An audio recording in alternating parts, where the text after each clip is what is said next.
The grief all around me, I think it made a protective shield by which the shock of cancer never touched me. I thought eventually it'll come to me one day, it never. So the fright of cancer and the thought of knowing cancer and having cancer, that the mind that knows it, in this entire time from 2021 till now, I have probably had cancer for just 1 minute.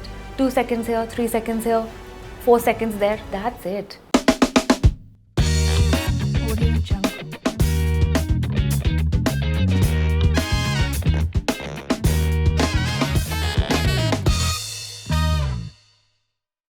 Well, I promise you yet another happy episode of Tellis like it is. As always, we get special people to join us here and talk about themselves, about life in general. And today we are privileged. We have with us a writer, a poet, now an author of a fantastic book called Triple Negative. And we will come to that later. But allow me to introduce her as friend Aarti Pathak. Hi Brian, I'm so happy to be here. I'm already energized by you. Thank you. That's mutual. Energy. That is mutual. That's a mutual sentiment, Arti. I'm also looking forward to this chat, and we will talk about, Triple Negative. But first, I want to start off by getting to know you a little better. I speak also on behalf of all of our viewers.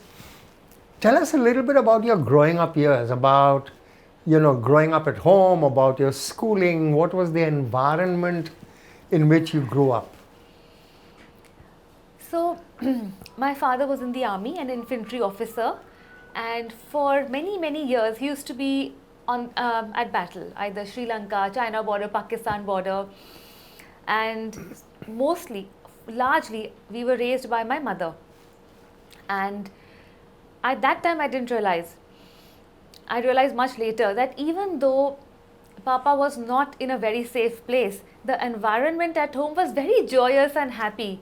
And that is because both my parents were very happy people.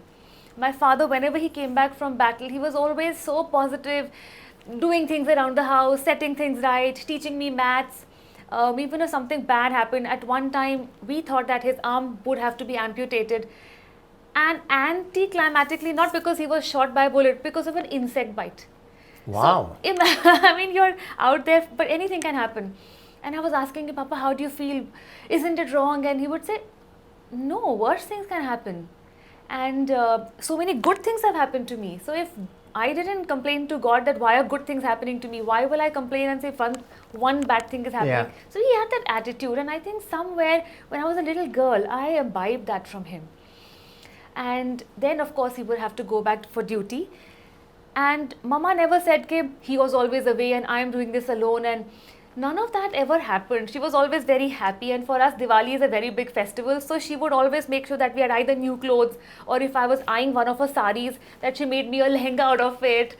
And there was always a very happy rangoli and prasad, and the vibe was always celebratory. But now when I grew up and I got a little sense of things as a teenager, and a little later I realized that was a very brave lady, not letting her stress, her tensions come to us. And then I asked her, Mama, how did you do it? And she would say that I couldn't have done it. So I just told God, you take care of my husband there and you give me the strength to manage things here. So I think I learned a lot from both of them. As a child, though I was very happy and all, for some reason I was very quiet. It was very difficult for me to speak and express myself.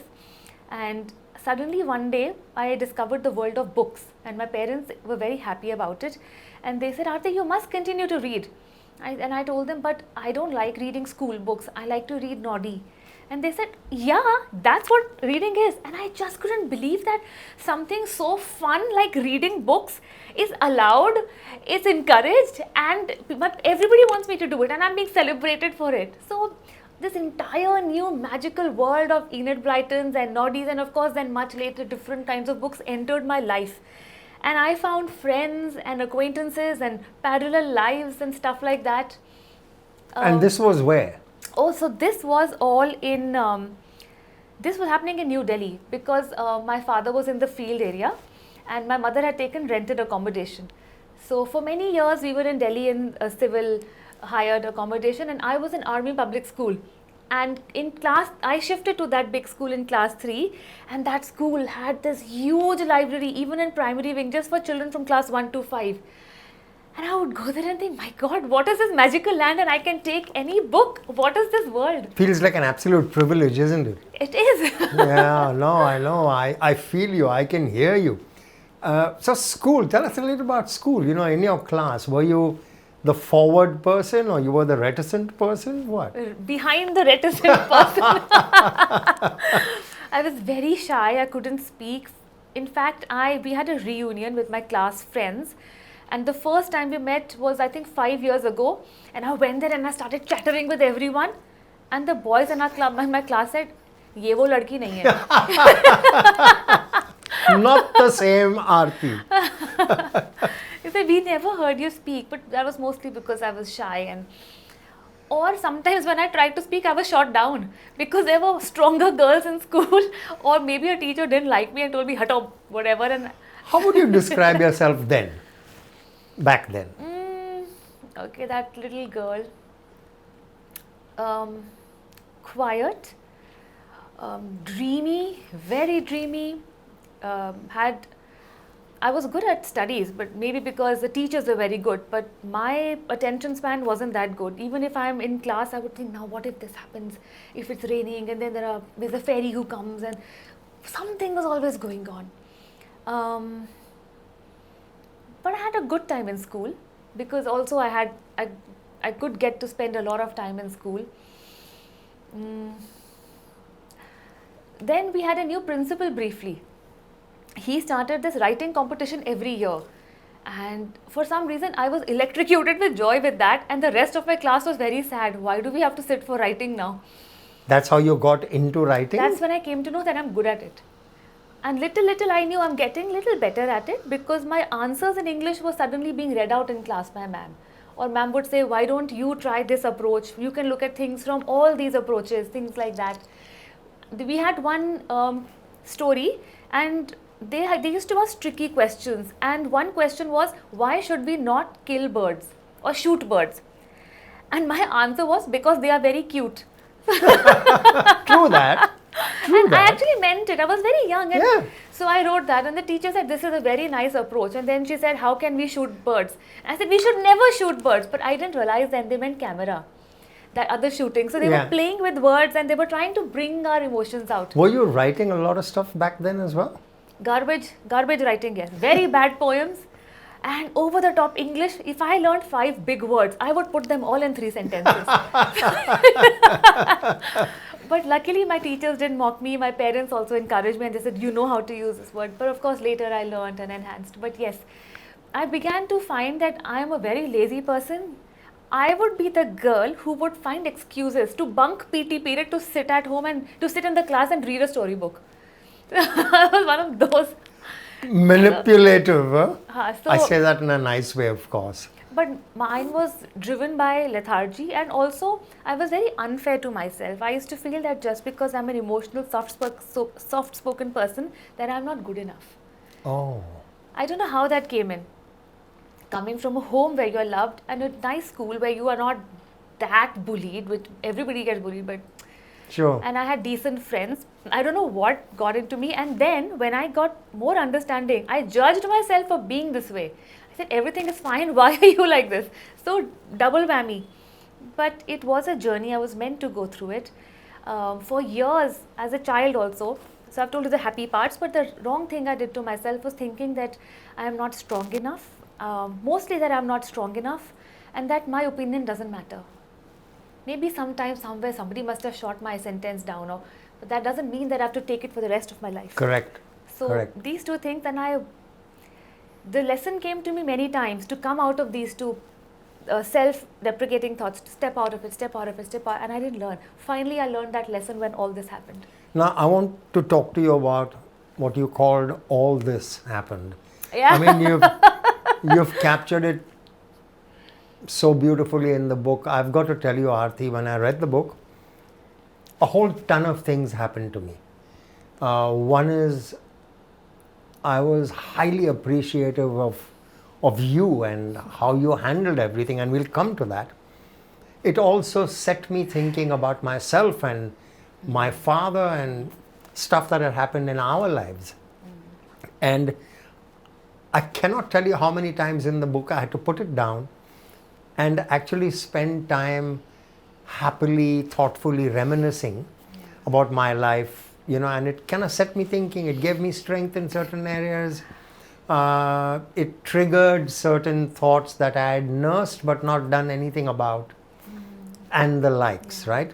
So I want you to spend a little time, Aarti. A lot of us sometimes succumb to life and to what life throws at us. I'm saying throws at us. Triple Negative is a book that is so relevant to anyone and everyone, actually. Not just about the written word literally, but the humongous amount of lines between the lines. So tell us a little bit about your life during that time and how it led to writing Triple Negative. So, you've read the book, you already know, but I'll repeat it. I lost my mama very suddenly to COVID, the second wave, that ugly, horrid second wave. She was healthy, beautiful, joyous. Sorry. No, please.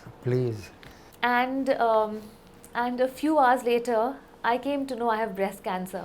I found the lump myself when I was getting ready to go to the morgue to pick up the body.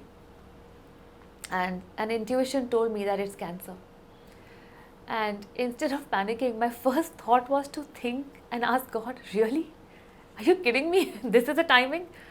So I was actually amused by it in a way. But I didn't have time for cancer then. I had lost my soulmate, my mother, and for me the first priority was to do her final rites the way she wanted them. And when I was 4 years old, she had in passing mentioned how she wants her final rites to be because somebody else's were happening. And she said, oh how nice, I also wish that my asthis are put in the Ganga. That's all she said. And I said, okay, now it's my mission, I have to do it. And of course there's a whole thing, and COVID was very difficult time, so I was very distracted by that I have to do this right. And two, the grief all around me. I think it made a protective shield by which the shock of cancer never touched me. I thought eventually it will come to me one day, it never. So the fright of cancer and the thought of knowing cancer and having cancer, the mind that knows it, in this entire time from 2021 till now, I have probably had cancer for just 1 minute. 2 seconds here, 3 seconds here, 4 seconds there. That's it. I was protected by the shield of grief. I was protected by the immense, beautiful energy of love that surrounded me. Love I felt from God. Love I felt from my most beautiful husband, Rohit. Of course, my mother-in-law, children, and this army of friends that came around me. And of course, I was protected by faith. That is incredible. That is truly incredible. So tell us a little bit more now. What you say is wonderful, but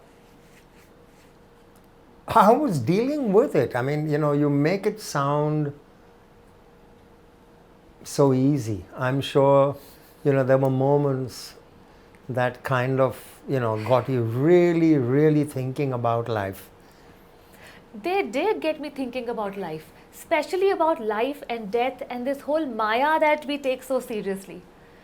In fact, the prologue of my book, where I've written 2-3 paragraphs on death itself, that all those thoughts are from there. And I wrote the prologue right then only, at the start of my treatment, because I thought I was totally surrounded by this whirlwind, this black energy of death, which I found at that time extremely ugly because it had taken my mother away and I despised it. But slowly over time I realized it is the one truth.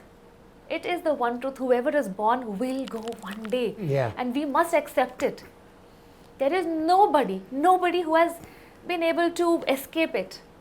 But easier said than done, right, Arti? I mean, while I was reading your book, one of the thoughts that really grabbed me was that a large part of your book was written while you were dealing with life at that time. Yeah. It's not just in retrospect. You wrote that stuff while you were dealing with life. And that to me is a large part of the effectiveness of the magic of the book. And it's a large part of what affected me positively, or what I gained, from the richness of the writing and the thought process. Like I keep saying, there was loads written, but there was even more written between the lines, which I was able to extract. In fact, I would text Rohit, your husband, once in a while I was reading it, and not wax eloquent, but in a line or three explain to him, how impactful all of that was. But tell us a little bit about Triple Negative now. The book? Yeah. Okay, so Triple Negative is my memoir. It covers 2 years of my life, from the time that I came to know I have cancer till the end of my treatment. I called the book Triple Negative after the cancer. I had actually chosen a different name for the book, and when the first draft was ready, I put out a vote in the family and I said, this is the name of my book, let's vote. So obviously I am brilliant and it's my book and my story, so everybody will love the title. My book that title got 1 vote, only mine. Nobody else liked it.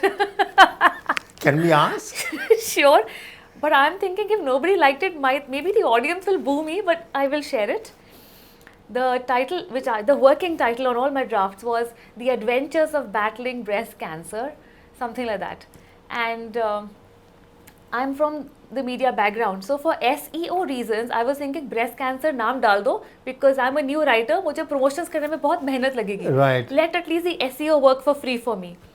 And I didn't want to write a sad, weepy book, because that's not how I spent my journey. That's not how I spent my 2 years. I spent it gloriously. Of course, I was broken many times. I was teary many times, and I was distraught and grieving. But in spite of it, I was also living wholesomely. So that is why I thought I'll add the word adventures, because for me, the most fun time of my life when I was a little girl, I was reading The Adventures of Tom Sawyer, The Adventures of Huckleberry Finn. So I thought it's a happy this thing. I put it together, but nobody liked it. It was vetoed. And then how did Triple Negative happen? My brother suggested it. Oh, is that He's a right? youngster. He works in Meta. He's really cool, and he's a client partner over there. And he said, let's go with Triple Negative. And then I liked it. Really liked it, and it's working very well for me, because people get curious and they want to know, what is Triple Negative? I mean, what is it about? It's not, the answer is not right there. Adventures of Battling Breast Cancer. Oh, it's a breast cancer book, maybe it's awareness. But here you have no idea. So then the conversation starts. People ask fearlessly, what's the book about? And then I tell them, and then they're very struck and heartbroken. So you want to tell our viewers and listeners about it? Yes. Or you'd like or at least give us an overview. There are many kinds of breast cancers, which I learned later. I had triple negative, which is one of the most dangerous kinds of breast cancers. It is aggressive, fast growing, and it comes back. Chances of it coming back are very high, which is why the treatment for it is also very aggressive. I had to take, of course, the surgery to remove the cancer, but also 16 rounds of chemo, and 12 of them I had to take every week. So sometimes even before my body had recovered, I had to go back to the chemo ward and get it done. And of course, then followed by radiation. And my book covers this entire thing. It starts off when I come to know about the loss of my mother, and a very side plot for me is going on that, okay, cancer bhi ho gaya, cancer is also going on. And then that part takes over the story, because I'm going for the appointments, I'm coming back. After some appointments, I am broken in every possible way, physically, mentally, emotionally. There was a time when I told my husband, just let me go. I can't take it, the pain is too much. But then he held me and he told me, you can, we will. So I knew I'm not alone. He's with me, and I looked into his eyes. He was so sure that I'm going to come out of it. He was so sure that he convinced me. I believed it. And then lots of ups and downs happen. There's a lot of happy moments also with the children, because I am not going to compromise any of my family time, my romantic time, my joys of life, just because something has happened. I'm not going to do that. I was a little bit rebellious there. No, and happily rebellious. Happily rebellious. You know, while you were talking about Rohit and talking about your kids and talking about yourself, you know, Aarti, there are, and you've mentioned it in the book, the three words that really did stuff to me, as I'm sure it does to everyone who reads the book or in fact chats with you. Love, you just mentioned that. Faith. You know, it can move mountains, as they say. So love, faith, and paradoxically surrender. You know, I mean, it grabbed me. I mentioned to you that when I was reading the book, there were times when I was happily distracted, and this was one such moment when first, you know, love is sometimes the most misunderstood word or not understood word. You know, and I found that intriguing. Faith. Faith is, you know, is a very heavy word. You know, where does faith start? Where does faith stop and reality kick in? And surrender. Surrender is one of the most powerful words if perceived or used in the right way. So I want you to dwell on what these three very meaningful adjectives stand for in your life. So, growing up, I used to think of myself as the weakest person that I know. And I think I did myself a great disservice by thinking of myself this way. There were reasons, maybe because I used to feel I cannot speak strongly enough, mostly because I wouldn't be able to speak earlier. So because of that, I used to think that I can never deal with anything in life. If somebody had told little me that I will go through this and emerge from this a happier, more complete, more stronger person, I don't want to use the word strong, but a more wholesome person who celebrates life, I would be amazed. For me, this would be one of the miracles that I believe in, that this life is full of miracles. I've already said love protected me. Love strengthened me. If I was alone, if I didn't have my husband beside me, my mother-in-law selflessly saying that at her age that you get treated, I am there. She didn't have to say it. I mean, I knew she's there. So love took care of that. It gave me strength. I have people with me. I'm worthy. I'm worth the love. That's strengthening me. Faith. So I've been saying to a lot of people that I found my faith. Suddenly I found my faith, this out of syllabus thing. But now that I think, maybe the faith found me. Maybe I was finally a vessel which was prepared. Because before this, I didn't have time for anything. If my mother would tell me something, I would get, please leave me, and I'm raising my children, and don't tell me anything. And so a lot of things I would do just because mama. But then 2 years before COVID came, actually, I began to feel something differently about this whole thing of prayer. I began to feel differently from inside. And I think somewhere it had to do with a Devi Mata, Durga Mata Murti, which was given to me by Rohit's Dadima. Okay. She must have prayed to it for 40 years. So it had her beautiful energy. To me, I feel the Murti must have had prana, because then finally, for the first time, when my children were settled, they were a little grown, and I started working again, and I thought, now I have a routine. If I set up a puja mandir at home, either do it properly or then don't do this natak and put it there, and then, don't do it right or don't do it at all. So now I knew that children are going to school, we have a routine, I have office timings, I'll be able to light my one diya properly. So that is why I set it up and I put that murti out there, and I don't know how to explain it, but 2 months of that ritual of I'm sorry, by the end of the 3rd month, I am looking at the murti and I'm saying, you're my mother now. Why would I say this? And things began to change in my life. So basically, I think I began to feel this fire, this beautiful flame of faith over there. After my first surgery, when I came home, I was lying down in bed and I couldn't even get up to have water. For 3 days, I was just like that. Without help, I couldn't do much. And I had a vision. I had a vision. I don't want to go too much into it, but Devi Ma appeared to me in a semi-sleep state. And she was just blessing me with her eyes closed. And she wasn't telling me things like, don't worry, everything will be fine. Because had she said that, I would have panicked. She was just there. And for me, that was enough. And I am feeling just diagnosed. I'm washed over with grief. And I'm thinking, if Ma has cared enough to give me a little vision, what the hell do I have to worry about? So that day I lost the fear of death. Wow. And that vision is with me all the time. So that explains faith. I'm very intrigued about surrender as well. Because surrender has two meanings. One is that हमने हथियार डाल दिए, हम हार गए, white झंडा. Right. No, that's not the surrender which I'm talking about. I know. So I have got the strength because of the love. I have been uplifted because the faith has uplifted me. Now I'm not looking at life as, I'm thinking this is all Maya. And now I'm thinking, fine, what has happened, I'm going to fight it. I'm going to take the full treatment. Of course, I knew it's going to break me, and many times it did. But I said, I'm going to take my full treatment. The side effects are, I'm still dealing with the side effects. Every month a new side effect of chemotherapy, radiation comes, and I deal with it. So that time only I started taking Ayurvedic treatment for the side effects, cooling herbs and stuff. I started pranayam. Pranayam helped me find that the flame in me, my Atma, is the same thing which is there in all living beings around me, which is the same ansh, which is of an ansh of God. We are all little bits of God, and the divinity in us is the same. During this treatment, during pranayama, I actually came to know the actual soulful meaning of namaste. The divine in me sees the divine in you. Right. So all that was happening for me. Like, we just have to, I felt that we are a crystal ball. You know those, when we go for vacations, we have those crystal balls and the thing settles, and then we see that palace, Disney palace. If we meditate and calm down and don't let all kinds of confusion, we will settle down.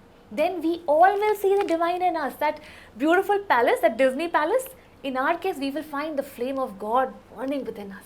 That's the kind of thing I was feeling. And then I said, I'm going to fight. I'm going to take my medicines. I'm going to do everything. I'm also going to keep my mind strong. I did lots of stuff for that.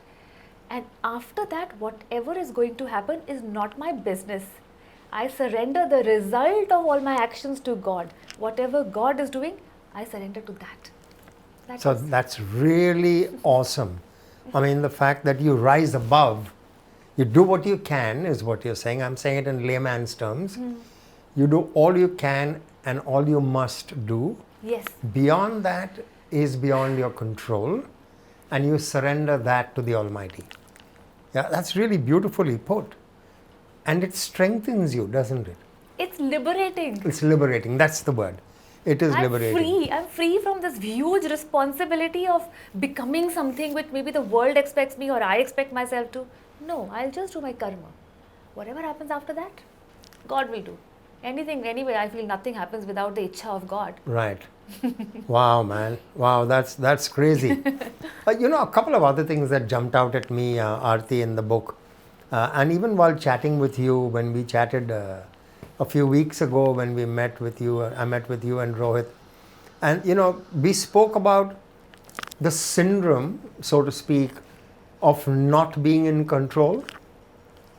We spoke about suffering as we conventionally know it. Yeah. And we spoke, interestingly, about victimhood. About this, and a lot of us, I feel, I've certainly gone through many a time, this victimhood where you unnecessarily start to feel sorry for yourself, blah, blah, blah, blah, blah, right? So I want you to dwell on these three aspects. So I'm repeating, this bit about feeling you're not in control, the bit about suffering, and of course, importantly, victimhood.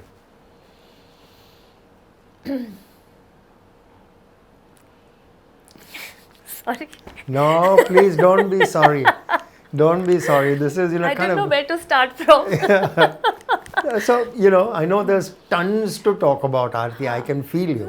But yeah, at least, basics that we can hold on to. Because you said this and like 5,000 thoughts came to me. Yeah. Okay, so in the book, that thing about being in control, not being in control, this I have written in my little passage where I'm venting. I'm very angry. And I am angry because I'm reading a lot of self-help books and a lot of books by cancer survivors and doctors, and they help me a lot. They help me clear my thoughts, and these are authors across the world, brilliant people. But one book I read, the premise of that book was, why has this cancer come to your life? And I was not in the mood to glamorize cancer or give it any credit. So I was saying, so in that this thing I was saying that cancer is not great, cancer whatever, whatever. And something like, the only thing that I have learned, the only thing that I finally which has got into my head is that we are all living in the illusion that we are in control of our life, that I planned my day so it went this way.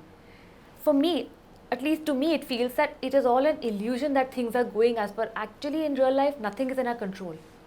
At best, my thoughts maybe, and at best, my actions, but even that's very hard to do. For me to always control my thoughts and actions, very, very difficult to do.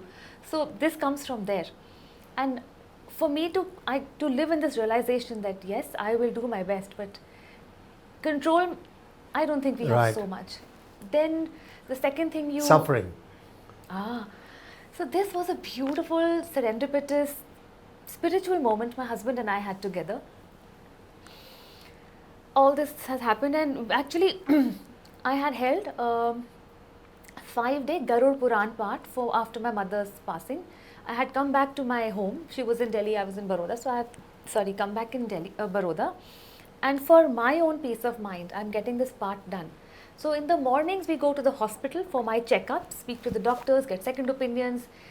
And in the evening, there is this Garud Puran and I surrender to it. And it distracted me. It was just 2 hours of just being in the moment. And after that, we go back to our room, Rohit and I. And it's a very confusing time. We're both going about as if everything is fine. But it's not. I felt like I'm play acting.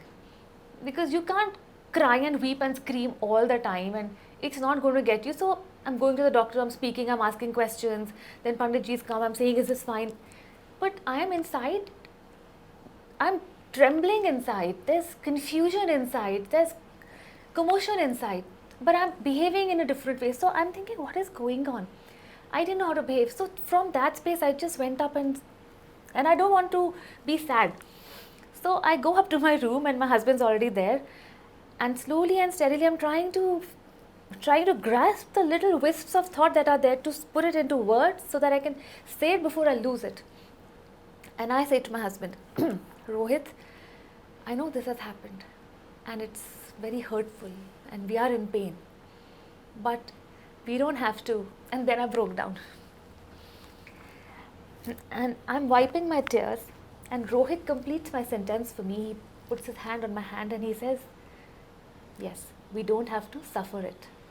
So we don't have to suffer through it. We will deal with it, but we don't have to be always miserable through it. So for me, that got me peace. I felt I got a closure on some things, that am I expected to follow a template? Bad things happen, keep suffering.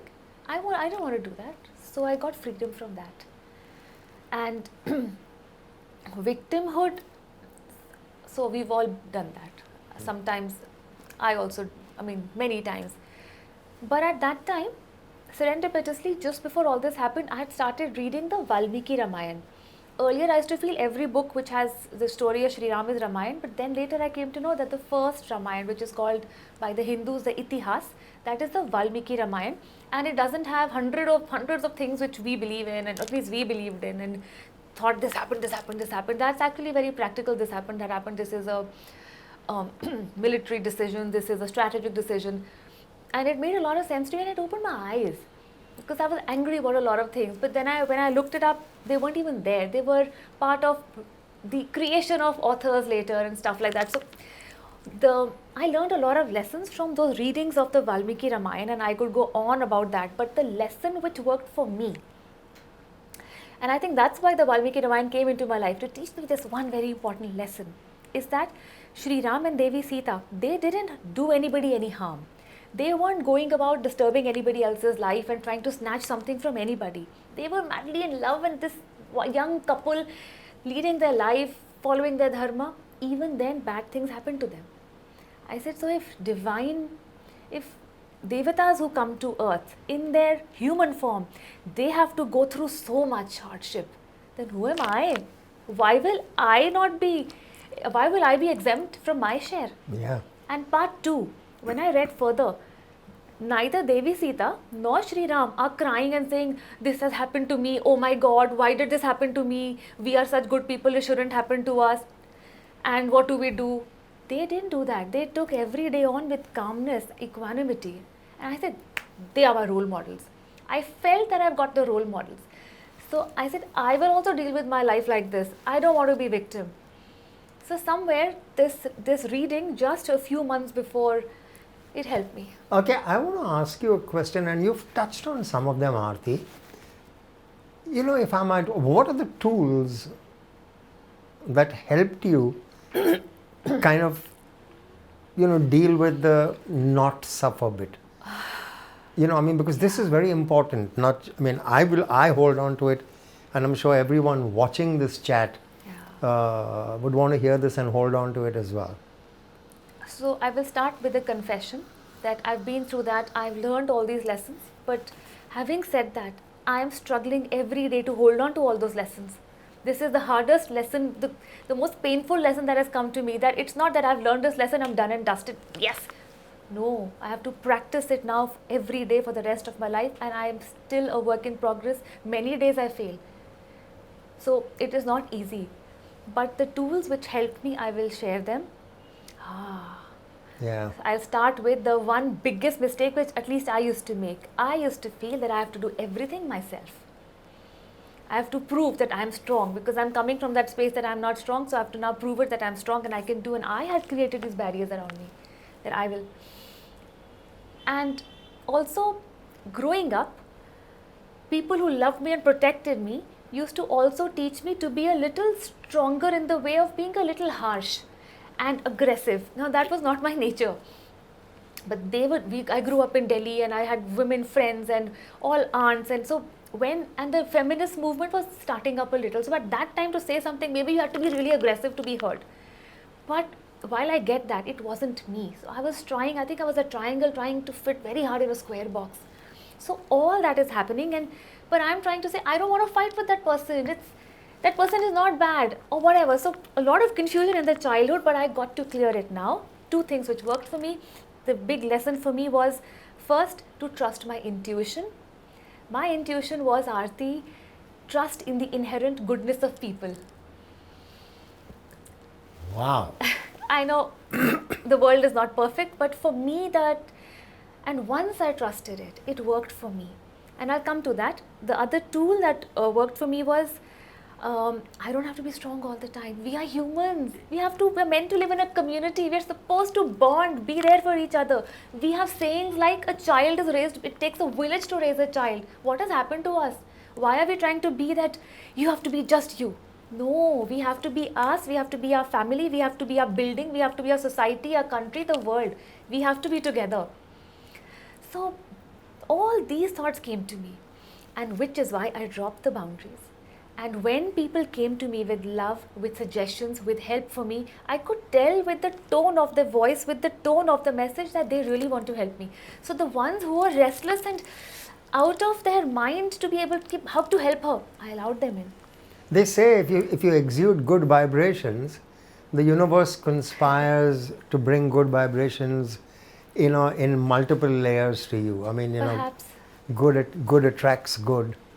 And they were very caring, loving people who took time out. They're not sitting at home. They have their families and their home and their office and whatnot, but still they took the time. And luckily, I was not in my fighter mode. I'll do everything on my own. I'm a human being. I have cancer, for God's sake. It's fine if I take some help. So I didn't push my husband away also. He says, I'm going to take care of all your appointments. You just focus on your healing. I'm like, yes, thank you. I didn't try to say, Mama, I want to take care of Mummy. It's just a few months. If she's taking care of the house, I am full of gratitude. Thank you. Whatever little I can do, I'll do, but it's fine. My friends are coming, I allowed them in. So the first thing as humans, if somebody is coming with love to help us, we should accept that energy. There is nothing more beautiful and healing than that golden energy of love. There were a few people whose energy I didn't like. I blocked them. One person said, you have to be strong, Arti. You have to be positive. I wanted to puke when I heard the word positive. I just blocked the person for a year. So letting people in. I don't know for others, but for me, it was trusting in the inherent goodness of people. I could have gone into a frenzy and said that I'm always lying down in bed and resting. Is my maid, is the lady cleaning, is the cook doing? Trust them. Trust them. They did. They did beautiful work, and I still thank them. And whenever I pray for them. You know that I was supposed to, when I was diagnosed, our truck was ready. It was going to come in a week's time, and we were supposed to move cities. And then I was supposed to come to Bombay and oversee the work of my house. But I couldn't for 6 months. I couldn't. So I called up my architect, the contractor, and all the people who were in charge and said, this has happened. I'm going to go through treatment here. I'm trusting you. Please do the house. And everyone said, no, they will take you for a ride. These contractors, they will use substandard material. They will do shoddy work. What not? And it was well-meant advice. They meant well for me. But my intuition was saying, no, I'm going to trust them. So I didn't say anything to anybody. I said, thank you for this advice. But I let them be. And can you believe it? They made the most beautiful home for me. They used the beautiful materials. And they went a step further and said, ma'am, when you come, get your suitcases and put your clothes in the cupboard. We have deep cleaned everything for you. Oh, you wow. don't have to do anything. And then they tell me, the head of this, the person who was in charge of all the workers, he said, my wife also had breast cancer. Wow, serendipity. I mean, this is higher energy, Yes. higher purpose. And I got the strength to stand up for my intuition, because I felt that I didn't take this lesson out all the other challenges, the smaller challenges that came to me. And if I hadn't learned this lesson now, I'm sure a bigger challenge would have come to whack me and teach me. But the calmness of my head. I've written in my book at one place that in the middle of hell, I was experiencing heaven. And that is because I was introduced to pranayam against my better judgment. I have fought off pranayam for 10, 15 years. All my friends do it. And I said, I will not do it, because there are corners and rooms in my mind I have shut forever. If I do pranayam, I'll have to visit those dark corners and I will start weeping and I will be broken. And then I don't know how much time it will take me to put myself back together. It took a lot of effort earlier. But now all the bad things that happened, the worst things, I was fearless. I said, bring it on, let's see what happens. So I started pranayam, and there are many kinds of pranayam, and this beautiful teacher who's very senior, she taught me the kinds of pranayam suited for me, for my stage at that time in life. And I had no tears. I was smiling. I would rise before sunrise, and I would start off with basic breathing. Then I would do Anulom Vilom, which I didn't like at all, but I did it because she taught me to. And it's supposed to be helpful, but I was very lazy, but I did it. Then I did Brahmari, which I love, absolutely love. And then I would finish off with Om chanting.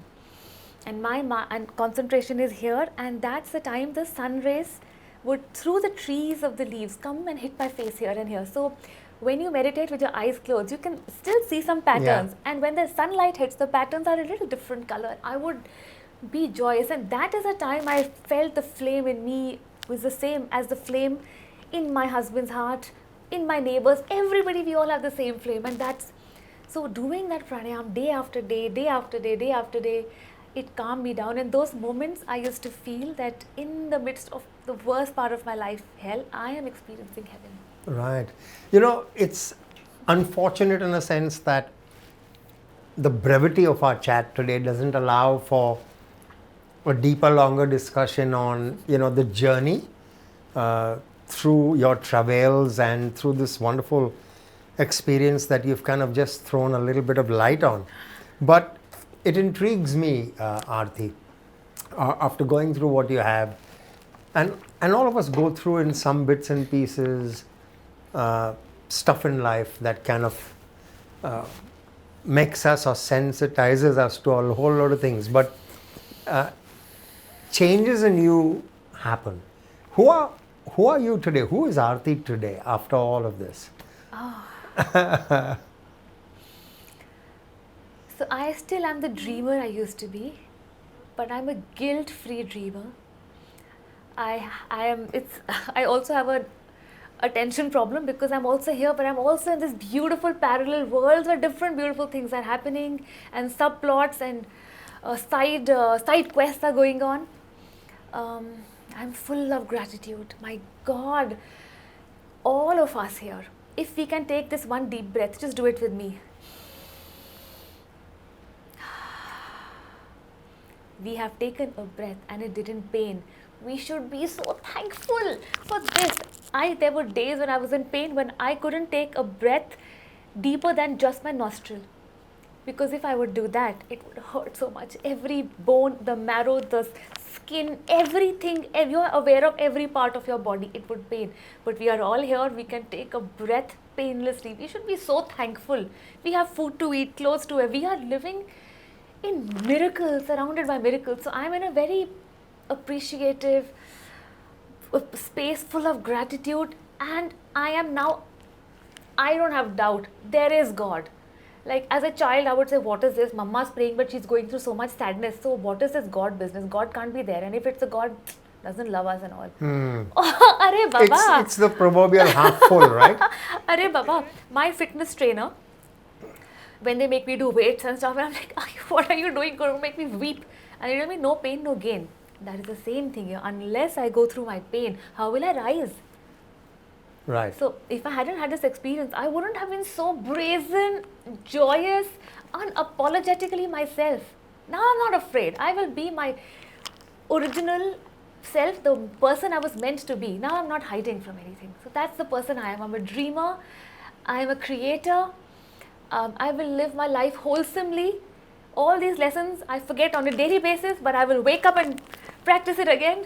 That's wonderful. Try to be my best, happiest version every day, and whatever I can do to make this world a better place, I wish I'm going to try and do it. You've half answered my final question, Oh, Aarti. I'm sorry. No, don't be Okay. sorry. It's incredible. I was going to end on a slightly cliched but interesting note, because going back to school, they called it the moral of the story. But if you were to share very quickly something that you'd like to with people who are going to tune in, or with us sitting here in the room, what's that one thing or couple of things that you'd like to just share? Like a moral Yeah. of the story? Yeah, like your biggest learning, or your biggest bit of advice. So I will say, don't be harsh on yourself. When we are harsh on ourselves, when we hold ourselves to such impossible standards, then we are not our best versions. Then that's a very crooked energy to put ourselves in, and then we put that out as well. So I'm not saying stagnate. I'm saying work on yourself. But instead of saying, I'm like this, I am growing, I am learning, I am practicing, I am going to be better. Let's move into that. And I'm saying this because I used to be very harsh on myself. And when I forgave myself, I realized that nobody else was attacking me anyway, but I saw the beauty in others more. Now when my staff comes and they're not working well and they're all over the place, instead of like an earlier version, I would have said, you have not come on time and I asked you to make moong dal, you made masoor dal, what are you doing? Now I say, you made very nice dal, thank you so much. And then I ask, you are late, the trains, the monsoon, they're troubling you, shall I make you a cup of tea? And then I see that lady, she has transformed. And after 10 minutes, she says, I've made the wrong dal. Because now she's calmed down, now she can work better. So I'm saying, once I cooled off myself, I saw that I can cool off others also.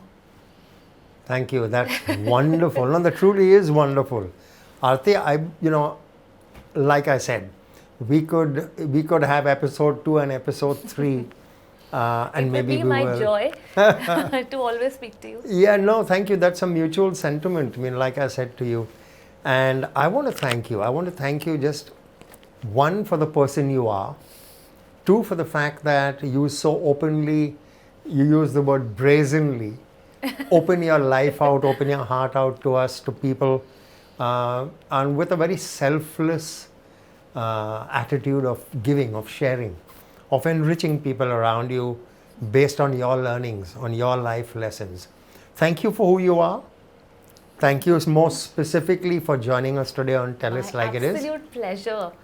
Yeah, no, honor. Really, I share that sentiment.